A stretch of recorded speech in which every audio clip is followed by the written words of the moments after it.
This podcast is part of the Dark Myths Collective. Visit darkmyths.org to discover more shows like this one. The darkness awaits.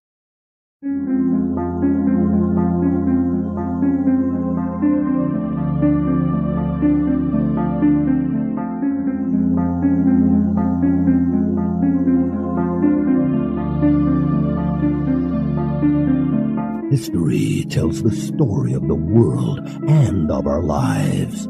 Sometimes that history goes bump in the night.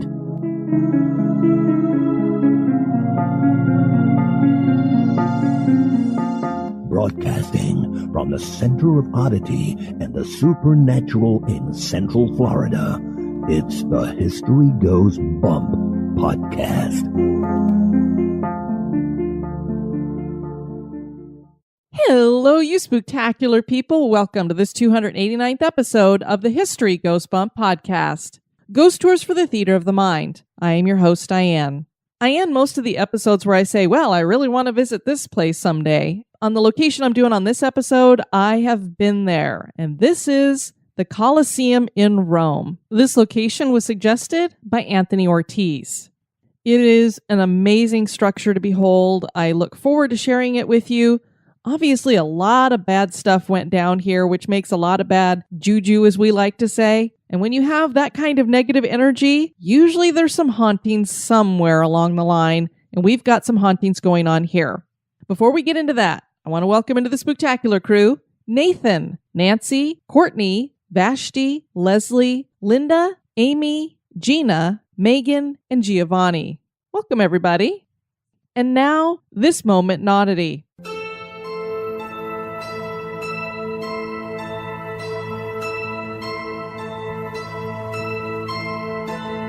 The moment in Oddity was suggested by Breanne Sanford. You've probably heard of the International Dateline.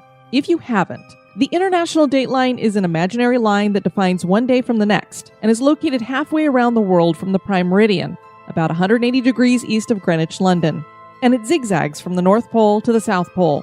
When you cross the International Dateline from west to east, you subtract a day, and if you cross the line from east to west, you add a day. A very curious thing happened at the International Dateline on December 31st in 1899. The SS Warrimoo, which was a passenger steamer, was making its way from Vancouver to Australia. The navigator had just figured out where the ship was located by using the stars, and he went to tell the captain, whom realized that the coordinates the navigator gave him meant that the ship was approaching both the International Dateline and the equator. The captain called all the navigators together and had them recheck everything. Once he was sure they were indeed at this position, he called for the engines to be slowed. At midnight, the SS Warrimoo lay on the equator at exactly the point where it crossed the International Dateline, and the captain quickly announced to everybody what an unusual thing was happening. The forward part of the ship was sitting in the southern hemisphere, while the back was in the northern hemisphere. That meant that the boat was in two seasons, summer and winter. That wasn't all. The date in the rear of the ship was December 31st, 1899. While the date in the forward part of the ship was January 1st, 1900. And notice the years, 1899 and 1900. So the SS Warrimoo was in two different seasons, 2 different months, 2 different days, 2 different years, and 2 different centuries, all at the same time. And that certainly was odd.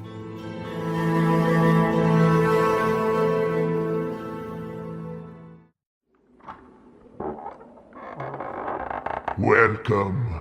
We have been expecting you.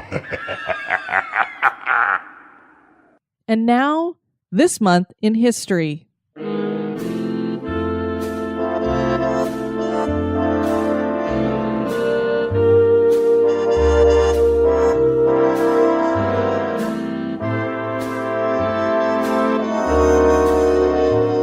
In the month of January, on the 18th in 1966, Robert Clifton Weaver was sworn in as the first black cabinet member in U.S. history. President Johnson had assumed the presidency in 1963 after the assassination of President John F. Kennedy, and he won election to the office in 1964. In 1965, he created the new agency, Housing and Urban Development, more commonly known as HUD. He appointed Weaver to be its secretary, making him the first black to be appointed to a U.S. cabinet-level position. Weaver attended Harvard and eventually obtained a doctorate in economics in 1934. He would first step into politics with President Roosevelt and serve as an informal advisor on his black cabinet. He served as a state cabinet member in New York and eventually joined President Kennedy's administration as administrator of the Housing and Home Finance Agency. Weaver was perfect for the HUD secretary because he'd been dealing with substandard housing for people of color since 1930. He wrote an article entitled "Negroes Need Housing" after the stock market crash. Weaver went on to become president of Baruch College and then a professor at Hunter College in New York. He died at the age of 89 in Manhattan in 1997.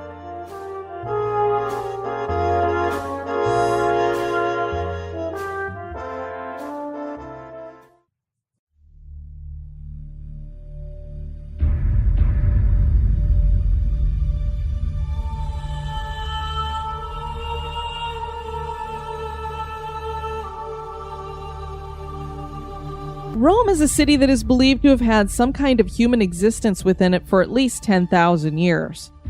This city would rise from a place of little stature to one of the greatest empires ever to exist. Amazing structures would be built under that empire. The Colosseum in Rome, Italy was an architectural marvel, but also a place of immense human and animal suffering.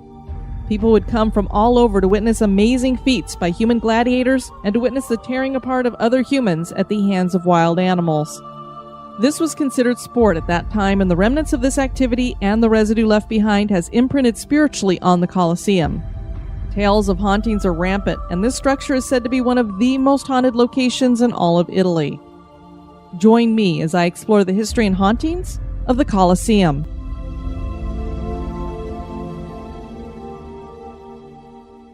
I visited Rome, Italy many years ago, and the Colosseum is one of the places that we stopped at. If you ever get the chance, you really must see it. It's an amazing structure. When you stand outside of it and you look at it, even though only about a third of it exists, you get a feel for how immense it was. It was really the center of the city.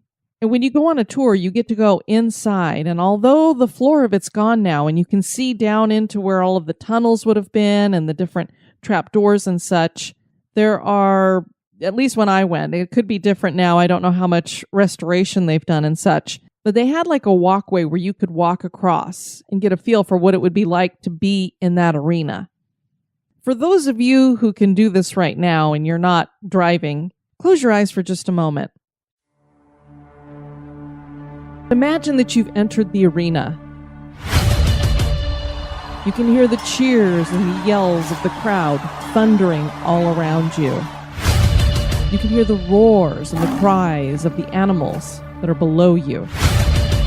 And whether you're a gladiator or someone who's about to be martyred, death is at your doorstep. Imagine what that must have felt like to walk into the Colosseum and to be the center of attention for just a moment. I can't imagine the fear.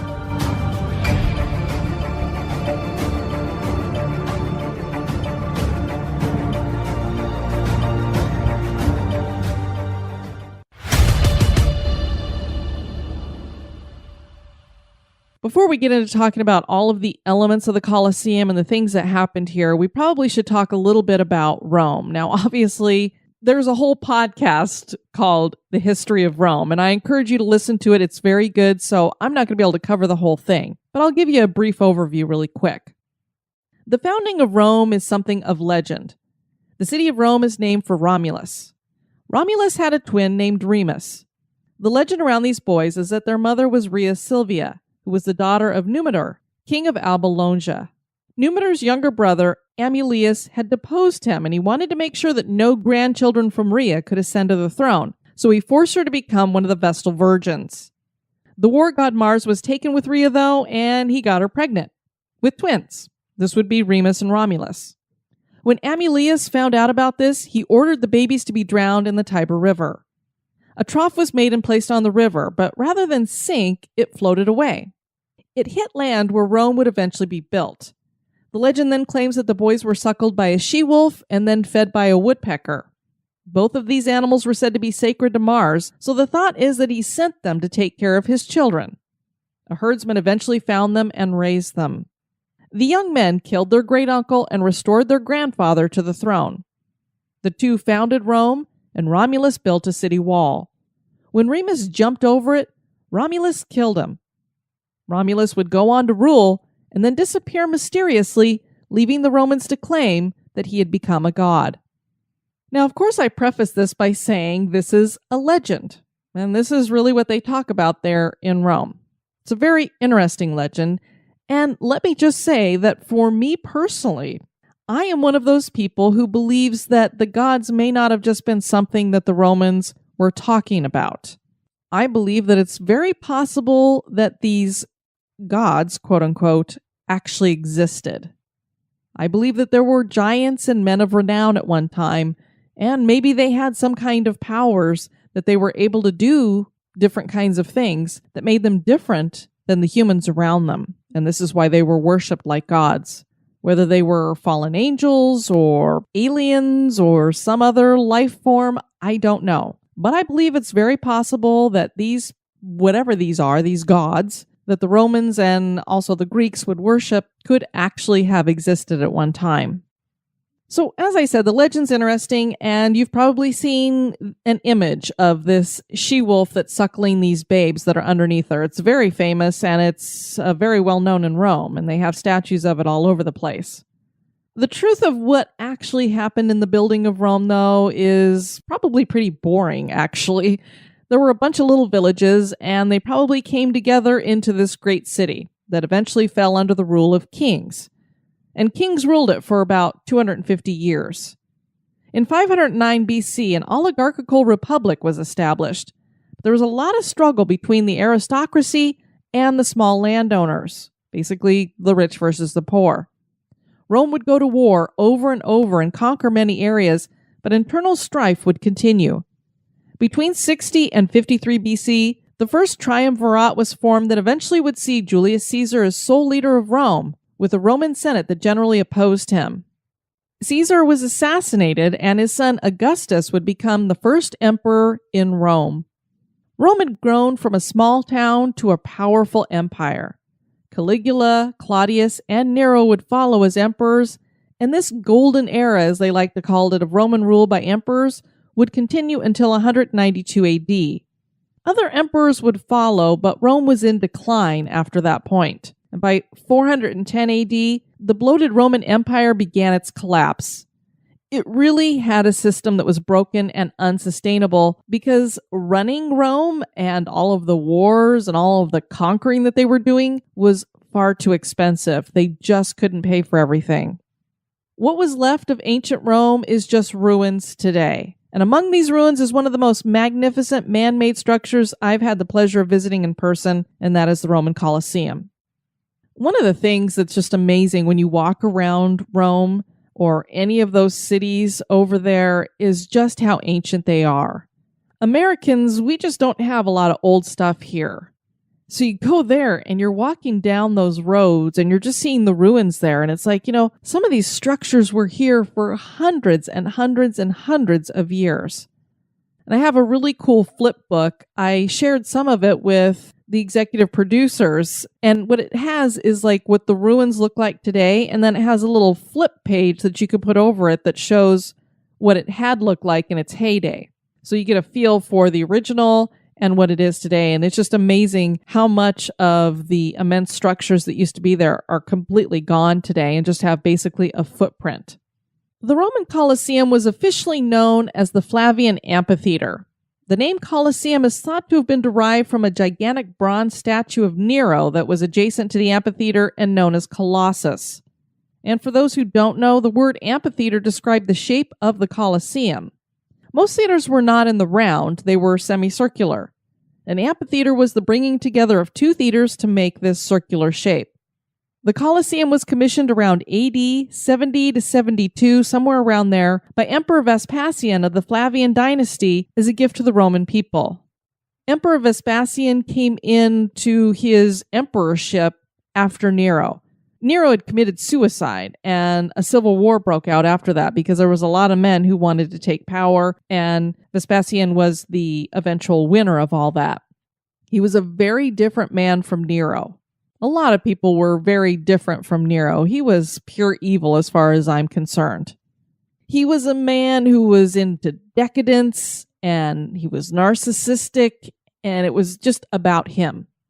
Vespasian actually cared about the Roman people, and he wanted to change that decadence that Nero had put out there. One of the first things he decided to do was to build the Colosseum for the Roman people. And the place that he chose, not only was it the center of the city, basically, but it also had been the former site of the Golden Palace. This was a personal palace that Nero had built for himself. He built himself a grand home, and it was a great reflection of how rich and powerful he was until a fire burned it down in 64 AD. Vespasian thought by building the Colosseum, he would be giving something back to the Roman people and showing them and proving to them that he was going to tone down the excesses of the Roman court, that he was going to restore Senate authority and do more for the welfare of the Roman people. It is absolutely mind-boggling to me that it only took 10 years to build the Colosseum. That is an amazing feat. Vespasian did not live to see it finished, so his son Titus was the one who ended up dedicating it in 80 AD. The grand opening stretched out over 100 days. These days were filled with wild animal fights and combats between gladiators. The amphitheater itself could hold up to 50,000 people, and not only could they witness bloody fights to the death, they could also watch mock sea fights. This was accomplished by filling the arena with water, which was a technical marvel at the time. And it is believed that at this time, the area that was underneath the arena that we know today to have all these tunnels and everything, that they actually weren't there, which makes sense because I just can't imagine filling the arena with water and having all of this open area underneath. You would think that the water would end up going down there or something. So this kind of is proof that there probably wasn't this underground area at the time that they were doing these mock sea fights. There was another technical wonder to the Colosseum. It had a retracting cover that could protect the people from the sun and the rain.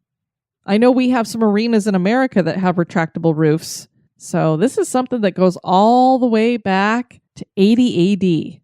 When you look up to the upper walls, you can still see the structures in place that were used to hold this awning. No one knows who the architect of the Colosseum was, or even if it was only one person or a group of men. I lean towards it probably being a group of people. The arena was set to measure 300 by 180 Roman feet. A Roman foot was around a half-inch shorter than a full foot. If you look at a ruler that has centimeters on one side and inches on the other, you'll get kind of a feel. It was 29 centimeters, 29.8 centimeters, something like that, approximately. The ideal ratio of the period was considered to be 5:3. The measurements for the amphitheater are interesting in that the width of the arena equaled the height of the external facade. There's a harmonious rhythm to the structure that is seen in the 3 stories of superimposed arches with Tuscan, Ionic, and Corinthian columns, and then a 4th story had Corinthian pilaster strips and windows. Colosseum was built from marble veneered travertine and had 4 stories of seating. So those 4 stories that you see on the outside, when you look on the inside, all of that had seating on it as well. It looked just like our modern day stadiums. Our modern use of multiple entrances that are numbered and separate assigned sections began back with the Colosseum. So it really was the first stadium, basically. And just to let people know, this was not the only amphitheater that was in the area. It was not the only one in Italy. There were other amphitheaters as well. The upper classes had the best seats, with the commoners and women in the topmost sections, or nosebleeds as we like to call them. I personally think the balcony seats are the best anyway. Anytime I go to the theater, I always get balcony seats because I like to be able to look down on the stage and to be able to see everything. And you can always bring binoculars if you want to get a closer view. The decor on the outside featured gilded bronze shields and arches filled with painted statues of emperors and gods. There were 2 grand entrances, one at each end of the minor axis, and these were generally used by the emperor and other members of the elite ruling class. Inside, the ceilings were painted stucco and the walls were polished marble slabs. Travertine was used on a lot of the areas as well, so a lot of what you see on the outside is what was used on the inside also. The closest seats were raised 2 meters above the ground, and there was a type of safety fencing that would protect the spectators. Imagine hockey games. You don't want the hockey players going flying into the crowd. Same thing with the animals and the gladiators. Those people who were closest to the action would be in a little bit of danger, so there was a type of fencing that they could actually see through so they could see all the action but also be safe. The people were all packed in like sardines, and what they witnessed was a level of cruelty we can only try to fathom. The sand on the arena floor was usually dyed red to hide the presence of blood. The floor was above a system of tunnels and trapdoors that were an engineering marvel. Trapdoors would flip open to allow animals to enter the arena. If you've seen the movie Gladiator, you probably have a good visual for what this would have looked like. Down in these tunnels, it was completely dark. The air was dank. This is where the slaves and the gladiators and the animals were kept as they waited almost certain death. Gladiators were generally slaves or criminals. Initially, these tunnels were not a part of the Colosseum, as I said earlier, that opened under Titus. It's thought that his brother Domitian had this underworld area built. And I don't know why they didn't have it at first, if it was going to take too much time and they wanted to get it open, or if they just decided it would be more feasible to have everything coming up from underneath rather than coming in from the side. I'm not sure. But it made it easier for them to store everybody there and keep the cages and everything underneath. So how exactly did these animals get from the tunnels up into the trapdoors that would get them into the arena? A series of winches and capstans were used, and it would take a team of slaves. They would work together to hoist up these cages from the basement to the main arena. And when you're there, you can still see bronze fittings that are in the basement's floor, and you can even kind of see where the rope burns are and such. So you can kind of get a feel for what that must have been like, and how many men would it take to raise up a heavy cage that's got a tiger or a lion in it? Take a lot of doing. There were a variety of games that took place here, with the most well-known being gladiator fights, of course. Now, when I say gladiator, that's a very generalized term because there were many types of gladiators. The term gladiator is taken from the word for the Roman sword, gladius. And the best way to explain this would be to say, imagine different forms of martial arts, and that's what you're getting with these gladiators. They all had their own types of armor and weapons that went with whatever their specialty was. They would all swear this oath before entering the arena: I will endure to be burned, to be bound, to be beaten, and to be killed by the sword.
So let's talk a little bit about these gladiators. First, you have the horseman. He usually fought against another horseman. They would begin their matches on horseback, but they would obviously get knocked off eventually and end up in some kind of hand-to-hand combat. These were the only gladiators who wore regular tunics rather than any other type of body armor. They did wear bronze helmets, and those usually had 2 feathers, and they had padded shin protectors, and they carried around round shields and had long swords, is what they used to fight with. There were the hoplomachus, or something of that nature. They were heavy weapons fighters. They were named after the Greek hoplite warriors. They fought with long spears as well as short swords or daggers. They would have a visored helmet with a crest and long greaves over both legs that would protect them, since they only had very small shields. These shields were usually round. A murmillo was called a fish, and these were named for the Greek saltwater fish. They wore a large visored helmet with a high crest, and these helmets would be enhanced with decorations. things like the head of Hercules, military trophies, the Gorgon, other types of things like that. They were protected by a large, slightly curved rectangular shield, and they would wear short shin guards. They usually had short stabbing swords, and they usually only carried short stabbing swords as their weapon. The provocateur, or attacker, was the most heavily armed gladiator. He was the only gladiator who wore a pectoral covering to protect his vulnerable upper chest. He also wore padded arm protectors and one greave on his left leg. He carried a large rectangular shield and stabbing sword. He would wear a large, distinctive visored helmet that had no crest, and it extended over his shoulders. Because he's wearing so much armor, he was slower and less agile than other gladiators. The retiarius, or netman, was the quickest and most mobile of gladiators. It was the only type of gladiator who wore no helmet, and he had much more range of vision than his opponents. However, since he wore no practical defensive armor, he was also very vulnerable. The only body protection he had was a padded arm protector on his left arm, often topped with a high metal shoulder protector. The weapon that he had was a large net, which he used to entangle his opponent, and then he would carry a long trident and a small dagger that he could use to kill him. A secutor was a pursuer. The secutor was typically paired with a retiarius. His egg-shaped helmet with round eye holes had no crest or reliefs, so that he wouldn't snag on the net of the retiarius, but it gave him very little range of vision. He wore a short shin protector on one leg and an arm protector, and he usually carried a large rectangular shield and stabbing sword. There was the Thrax, or Thracian, and the Thracian gladiator was loosely based on the Thracians, which were former enemies of Rome. His most distinctive feature was his weapon, which was a short sword known as a sicca, whose blade was either curved or kinked. His visored helmet had a wide brim, and it resembled that of a murmillo, except that it was topped with the head of a griffin. Because the Thracian carried a short rectangular shield, he wore an arm protector and long shin protectors on both legs. And then finally there was the Basterius, or animal fighter. This was a special type of gladiator trained to handle and fight all sorts of animals. These were the lowest ranking gladiators, and they did not become as popular or individually well known as other types of gladiators. They generally did not wear armor. Some of them did have it, but generally they did not have armor, and they were usually equipped with whips or spears, and they would wear cloth or leather garments and leggings. You imagine that probably was to give them a little bit better mobility. So those were the different types of gladiators that you would see in the Colosseum. Of course, there weren't just gladiator fights here. There were also chariot races.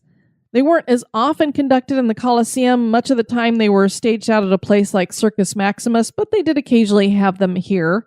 There were animal hunts that obviously were horribly one-sided.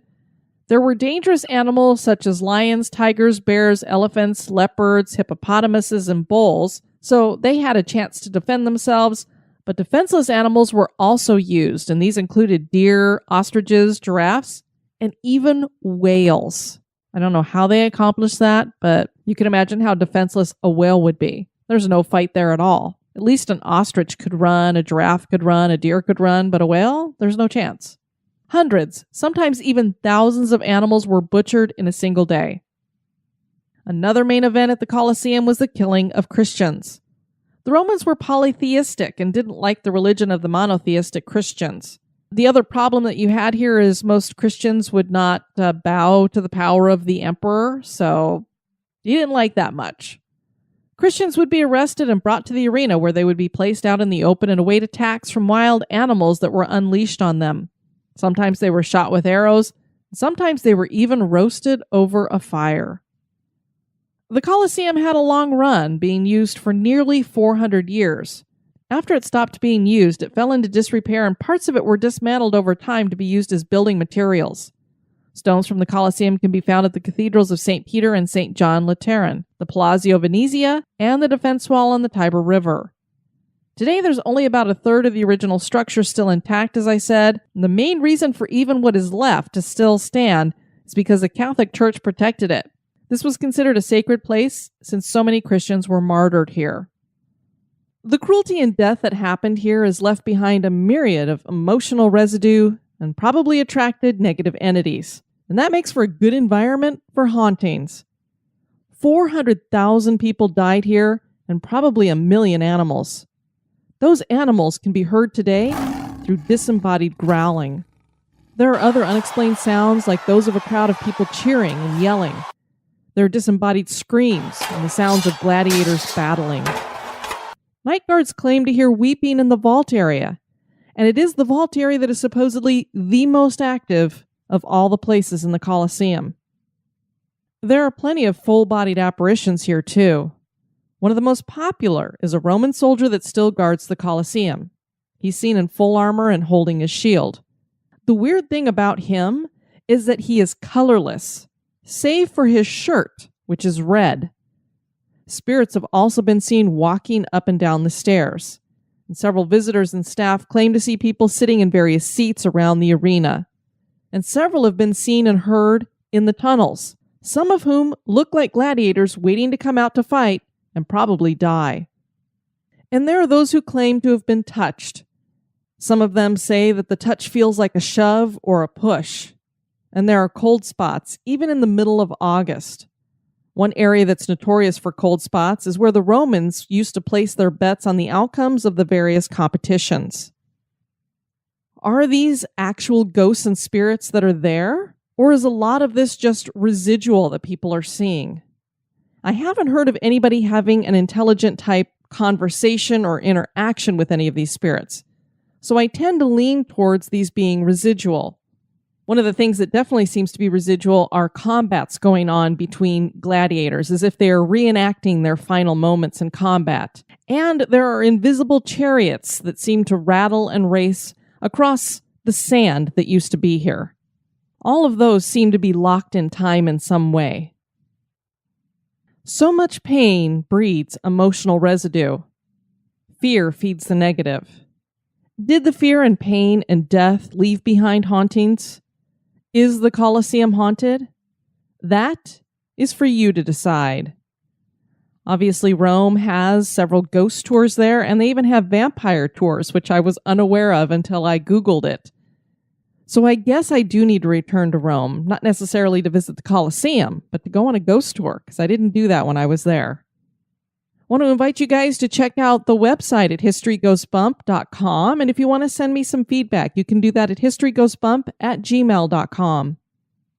I'm going to be getting all of the events that I have set up for this year up on the website, so if you need to check anything out or figure out where you need to buy tickets, you'll be able to find all of the information there.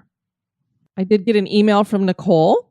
She's actually the one who had suggested the House of Seven Gables, so she was just letting me know how much she had enjoyed that. And she said, I actually asked the House of Seven Gables wedding coordinator while I was there for my wedding rehearsal if she's ever experienced anything, and she admits that in the Hawthorne birthplace house, she's heard footsteps when she was the only one there. So there's something happening there, just most tour guides don't like to admit it. And then she says, anyway, I have a new experience to share that happens on an on and off basis. I work at a small town library outside of Boston that was built back in the early 19th century. A few parts of the original building remain standing, including an old clock in the attic that needs to be hand cranked in order to work. How cool is that? There's not a lot of deaths known to have occurred in the library, but there was a librarian who did drop dead from a heart attack in the building way before I came along, or even before some of my former colleagues came along who'd been working there for over 30 years. I was not surprised to learn this a while back, since I've always felt a presence, but it's never been menacing. As in terms of what happens, usually small things, but other bigger events that happened are a little mind-boggling. Some nights books will fall off the shelf after closing, and I'll hear footsteps pacing back and forth in the other room where the portrait of the benefactor of the library hangs when I know everyone is left for the day. Another day I came in for my shift and I thought I heard my boss, let's call her Jane, talking in the back office. I couldn't make out the words. It was in a low female voice, almost mumbling. I walked into the room to say hello, and no one was there. At that moment, my boss came up the stairs and I told her what happened. She told me that a former coworker, I'll call him Jared, had a similar experience one day. He was in the back room and thought Jane was in the back office. He started talking to her and was getting yes or no answers. Well, that's weird. When he went into the back office himself, he found no one there. Jane had left for the day. Jane herself had another weird experience where she thought she saw me go into the back office, only to disappear when she went after me to ask me a question. I was downstairs in the children's area at the time. Now I'll hear footsteps and books will fall on some nights, but I never feel scared. I just know the benefactor and the librarian are just looking after the place through the years, and I make sure when I pass his portrait to give a nod of thanks. And then she gave me a suggestion for another location. So thanks so much for writing, Nicole. I appreciate it. And then I got an email from Valentina who let me know that she and her family had visited a part of Italy where the Miramar Castle is located. And she sent me some pictures, which I shared up on Instagram. So thank you very much, Valentina, for sharing those. Apparently there's a curse on this castle, so I'm interested to find out more about that. But it's absolutely gorgeous on the outside and inside. Then I have some reviews to share from Apple Podcasts. The first one comes to us from Canada. C. White 033, 5 stars, awesome podcast. I love that we get to hear the history behind a location, then hear of the hauntings, but with a healthy dose of skepticism. My wife and I have been binging to try and catch up. We've joined the Spooktacular crew and couldn't have been made to feel more welcome. It feels like family. Awesome job. Keep up the great work.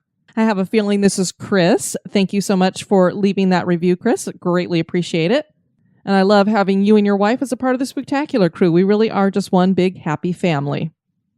Then we have KPG 2314. 5 stars, History and Ghosts, the perfect podcast. This is my main entertainment when on the go. Mixing history and paranormal is a perfect combo. I've been to many ghost tours throughout the USA, and it makes me feel like I'm traveling the world. Love the ambiance of the music to set the eerie mood to the random odd facts. Don't know why anyone would give less than a 5-star review. Well, thank you, and I have to agree.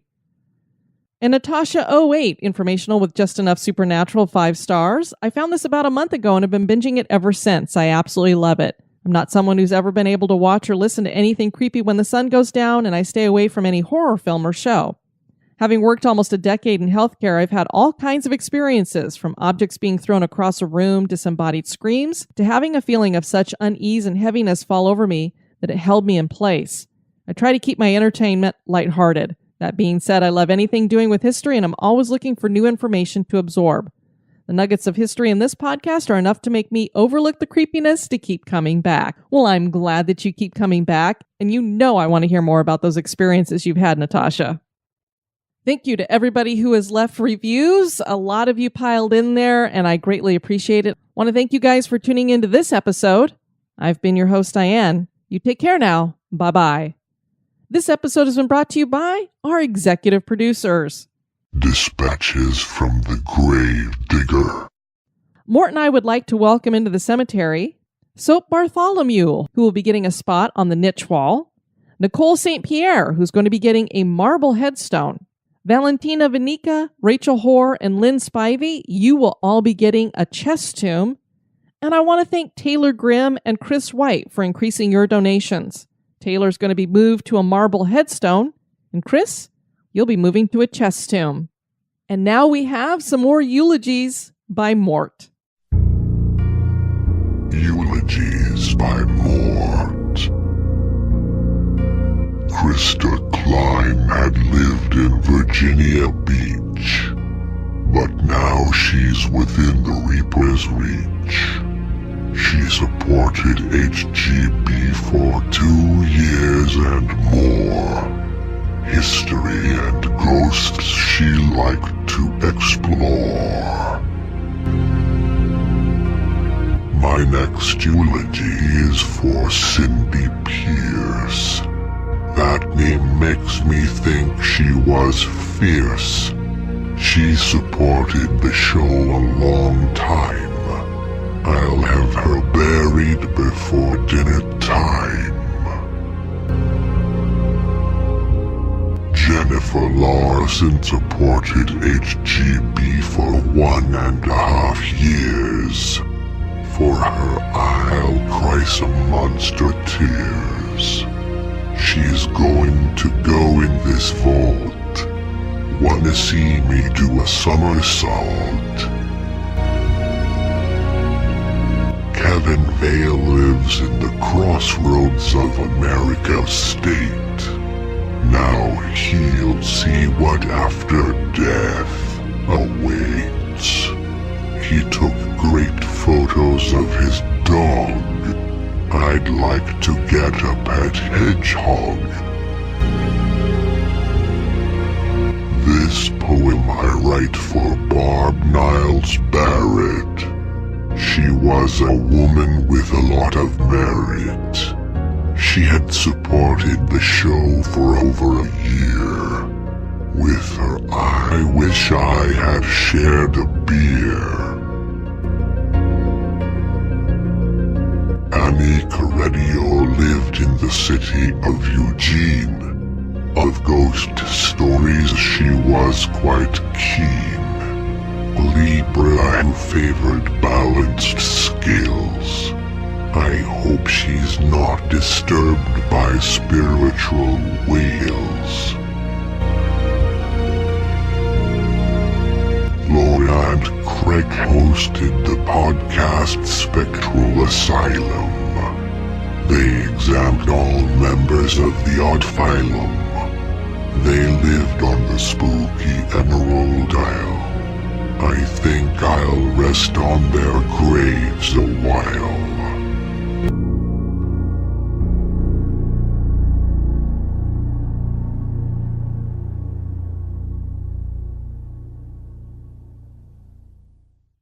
Want to keep the spooks away?